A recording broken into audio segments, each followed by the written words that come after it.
This video will introduce you to the D2L HTML editor, and will show you how to use this editor tool to format text, insert a photo, insert a link, and insert a YouTube video into an area of text within D2L.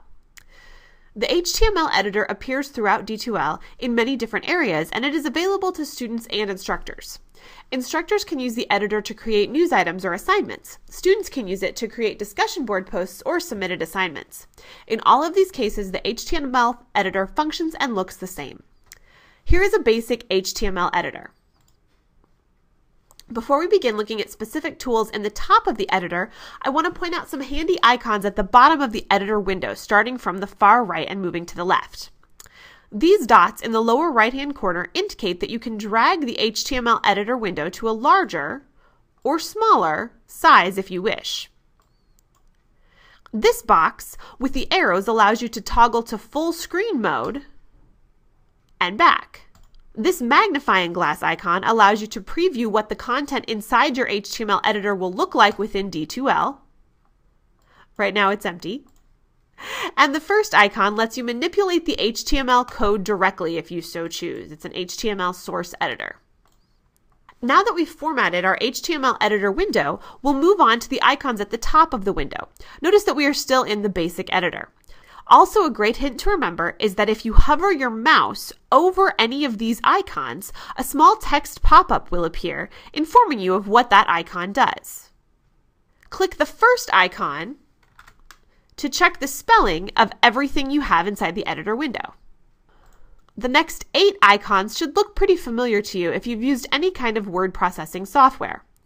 They will format your text, alter its alignment, or create an outline or list form. The icon fourth from the right allows you to create a table.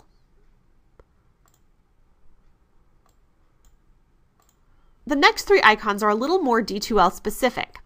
First, we have the quick link icon. Both students and faculty can use this link to insert a URL or website into their text. In this case, note that the link caption is going to be whatever text you want to make clickable or linkable. In this case, I'm just going to link to google.com and make the link caption Google. Also notice that you can choose whether you want the link to open in the whole window, in the same frame, or in a new window. It's usually a good idea to select new window. And you can see there is my link. The next icon, the little one that looks like a photo, allows you to add a picture to your text, either as a file from your computer or as a URL from a website. The last button icon in the basic HTML editor is the Insert Stuff button.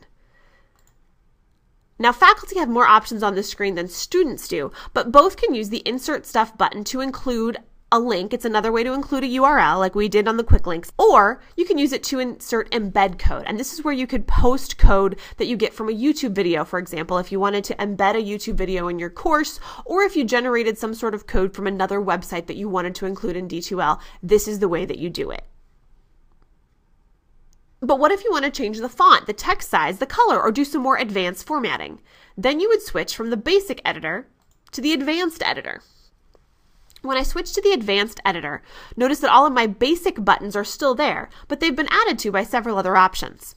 Some notable items in the advanced HTML editor include cut, copy, and paste buttons, undo and redo buttons, a place to select text color, a way to use subscript, superscript, and strike through, and a way to change text type, font, and font size, as well as using more complex characters or equations within your HTML editor. This is just the beginning of the things that can be accomplished with the D2L text box editor. Remember, hover your mouse over each icon in order to see what its function is. And don't be afraid to experiment with all of the bells and whistles this HTML editor can add into your D2L communications.